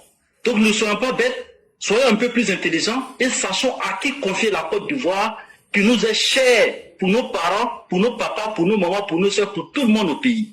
Ça c'est un. De deux, chers parents. Vous savez, le PPACI là, je l'ai dit la dernière fois là, il cherche à sacrifier vos enfants, chers parents. Ce que Ziki a fait là, si vraiment c'était une bonne chose là, le fait d'appeler les gens à descendre dans la rue, après que le Conseil constitutionnel ait donné la liste des candidats. Mais si c'est quelque chose qui est bien là-haut, Nadi Bamba là-haut, Nadi Bamba a un enfant qui s'appelle Daniel, je pense, David, je pense. Mais pourquoi elle ne dit pas à David de venir s'asseoir à Abidjan et de faire la même chose que ce que Ziggy a fait? Mais si elle refuse de faire ça, la chers parents, ça veut dire que c'est vos enfants qu'elle veut sacrifier. Si c'était quelque chose qui est bien là, si c'était quelque chose qu'elle est fière de ça là-haut, mais quelque chose qu'on est fier de ça là-haut, on va dire à notre enfant de faire pareil. Mais pourquoi ces opposants-là gardent leurs enfants en France, aux États-Unis, en Amérique, en Angleterre, et puis disent à vos enfants de se sacrifier et puis de se retrouver en prison? Pourquoi? Et aussi, si c'était quelque chose qui est bien là, les cyberactivistes qui restent en Europe pour inciter les gens en Côte d'Ivoire de faire des bêtises là-haut, pourquoi eux-mêmes ne rentrent pas pour le faire? Pourquoi eux-mêmes ne rentrent pas pour le faire? Chers parents, ça veut dire qu'ils veulent se servir de vous pour faire ce qu'ils veulent et puis détruire votre vie. Aussi, faites attention, parce que le PPACI s'est levé avec le PDC ces temps-ci pour dire qu'ils vont rentrer dans les quartiers pour faire de la sensibilisation sur les élections qui approchent là, chers parents. Mais chers parents, des gens qui n'ont rien à foutre de votre vie, qui n'ont pas de programme, des gens qui vendent un programme à 10 000, est-ce que c'est des gens sérieux ça? Ils peuvent mettre des programmes sur Internet, tout le monde va les voir. Donc ils vont rentrer dans les rues là pour aller vous raconter quoi? Des gens éclairés à montrer les essais tout à l'heure, qui ont fait des massacres, qui ont violé nos sœurs, et puis ils disent que c'est normal de violer les sœurs. Est-ce que ceux-là ils vont rentrer dans les quartiers pour vous parler? Qu'est-ce qu'ils vont venir vous dire de concret qui va changer votre vie? Si ce n'est pas de vous faire sortir dans la rue pour sacrifier votre vie alors que les enfants sont dans le froid là-bas en train d'étudier, et puis après c'est les mêmes là qui vont venir pour vous gouverner. Pourquoi? Donc soyons intelligents, ne soyons pas bêtes, il faut connaître la tête sur les épaules pour savoir qui écouter et qui n'est pas écouté. Grand frère, c'est tout pour moi, je suis un peu busy là. Merci beaucoup. Il n'y a pas de problème. Vraiment merci beaucoup, merci surtout pour cette conscientisation et continuons avec des messages très simples mais très clairs à montrer la vérité à nos parents. Vous savez, nous autres, nous sommes africains et nous aimons véritablement la métaphore par image. C'est-à-dire qu'on aime qu'on nous montre les choses de façon simple à travers des images. Et l'exemple que vous avez pris à travers le mariage et la dot et autres, c'est un très bel exemple. Et c'est comme ça. Chacun de nous a une responsabilité d'éduquer nos parents. Ceux qui rentrent dans les quartiers, soi-disant qui sont devenus politiciens et puis qui sont tombés amoureux de vous là, chicotez-les dans les quartiers là-bas. Si quelqu'un vient pour vous raconter des mensonges là, pour dire qu'eux sont énervés à votre place là, dites-leur que quand ils étaient au pouvoir là, pourquoi ils n'ont pas pu arranger votre vie? Chassez-les des quartiers pour les faire sortir. C'est la seule. Les gens du PDC et puis PPACI qui disent qu'ils sont en mission là, s'ils arrivent dans vos quartiers là, chassez-les. Est-ce que vous comprenez? Chassez-les. Dites-leur, quittez notre quartier. Vous étiez là. Si vous nous aimez là, pourquoi vous n'avez pas fait ce que vous dites? Voilà ce que vous devez faire. Ne les écoutez même pas. Chassez-les, je répète. Chassez-les de vos quartiers. Et quand c'est comme ça là, ils vont aller se la faire ailleurs. Et comme ça, le monde va avancer. Aujourd'hui, nous savons où se trouve notre bonheur. C'est ça qui est le plus important. Et vraiment, merci à vous-même. On va vous libérer en vous souhaitant une excellente soirée. Merci à vous aussi. Je vous en prie. Mesdames et messieurs, nous allons terminer avec Mère Sali. Je vous dis merci de nous avoir suivis. Merci de nous faire confiance. Merci de continuer à maintenir le cap. Est-ce que vous entendez encore parler des cap CI? Ceux-là, ils savent dans quoi ils sont. Mais on va les broyer méthodiquement pour les mettre à la poubelle. Confrontation qu'ils veulent là. Nous, nous sommes demandeurs de ça. On est pressé même pour qu'on le finisse. S'ils vont n'avoir qu'à te chasser là. Bonsoir, chère mère. Bonsoir, mon professeur Seketa. Comment tu vas? Je vais excellemment bien. Vous-même? Alhamdulillah, et la famille? La famille va très bien de votre côté. Oui, par la grâce de Dieu, on ne se plaint pas. Ok, Dieu merci. Donc, on va vous laisser la parole. Et dès que vous avez fini, vous pouvez faire la conclusion directement. Ah, ok. Merci beaucoup, professeur. Bonjour à tous les télé, bonjour à tous ceux qui nous suivent. On va dire encore merci à Dieu pour la séance de ce samedi. Il n'y a pas de TikTok, on peut parler comme on veut. Voilà, on est fatigué, on ferme. Donc, tous ceux qui ont des choses à dire, n'oubliez pas, demain, c'est la journée de TikTok. L'éclaireur, moi, je vais dire, cette opposition fla-fla, quand tu les regardes, on n'a pas besoin de passer en confiance. Ah oui, parce que dès que l'opposition a un problème, une première personne qui commence à spéculer là-dessus, ce sont les gens de Soro Guillaume. C'est eux qui cherchent toujours où on a mis telle personne, où on n'a pas mis telle personne. C'est la base de ce qui se passe. Mais hey, Dieu a Soro Guillaume. Dieu vous a tout abandonné. Vous dites, Soro Guillaume là, où il allait s'asseoir, c'est eux-mêmes qui vont faire sa sauce. De la même manière que Soro Guillaume a mélangé la rébellion là, Soro Guillaume allait mélanger dans le pays des gens, il les a mis en confrontation entre eux-mêmes là-bas, ils sont en train de faire disparaître tous les bonnes têtes de leur pays, surtout le Burkina. Vous avez vu, ça c'est la stratégie Soro Guillaume. Tout ce qui se passe dans cette Soro Guillaume. Mais nous on vous dit encore, vous là, on vous dit, papa, depuis Soro Guillaume là, on y était à Allah toujours. Si Soro Guillaume, ce que tu es en train de faire là, tu vas récolter. Nous parlons du Nord que tu es en train de vouer au danger là-bas là. Ils ont allé frapper, même si ça les va, même s'ils n'ont pas fait quelque chose de bon, au moins ils ont frappé là. Et puis c'est nos parents qui veulent qu'on frappe à Soro Guillaume. Que Dieu frappe sa vie tous les jours à son fouet, à son châtiment. Le Dieu que nous prions là va te fouetter. Et tous ceux qui te suivent là, Soro, Dieu. Quand vous voyez les opposants en train d'avoir la force, en train de raconter des bêtises là, c'est que Soro Guillaume il compte. Alors Soro Guillaume il n'est rien pour nous, il n'est rien devant nous. La rébellion n'était pas pour Soro Guillaume.